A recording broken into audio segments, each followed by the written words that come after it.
صدر بننے کے لیے آپ کیا ہوا ہے؟ آپ اشارہ کر رہے ہیں، خاموشی کا اشارہ کر رہے ہیں، کیا وجہ اس کی؟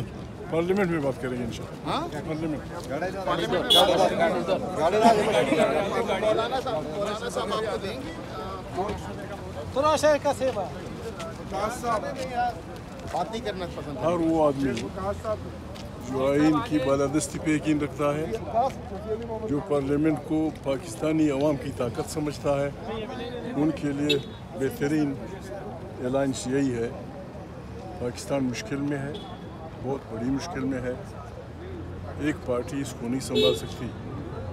پاکستان کے لیے ایک نیشنل کنسنسس کی ضرورت ہے، جس کا بنیادی نقطہ یہ ہو کہ پالیٹکس میں اسٹیبلشمنٹ کا جس طرح آئین کہتا ہے رول نہ ہو، اور پارلیمنٹ صحیح معنوں میں منتخب لوگوں کی طاقت کا سرچشمہ ہو، صوبوں کو ان کے حقوق، ان کے مسائل پہ آزاد چھوڑا جائے، اور بالکل بہت تھوڑے عرصے میں پاکستان ایشین ٹائیگر بن جائے۔ عمران خان کے ساتھ جو ماضی میں اختلافات تھے ختم ہو چکے ہیں آپ کے؟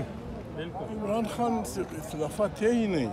عمران خان پاکستان میں آئینی اور غیر آئینی قوتوں کی لڑائی پہلے دن سے جاری ہے۔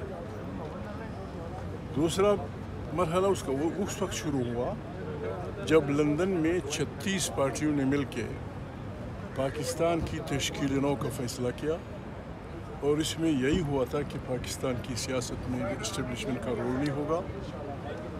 یہاں کوئی کسی کا غلام، کسی کا آقا نہیں ہے، ہم بھائی کی طرح رہتے ہیں۔ یہ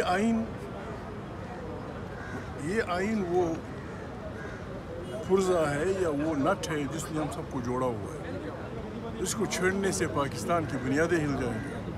don't touch it. P T I والے آپ کو بہت زیادہ ہیرو قرار دے رہے ہیں، بہت زیادہ خوش ہیں آپ کو لے کر۔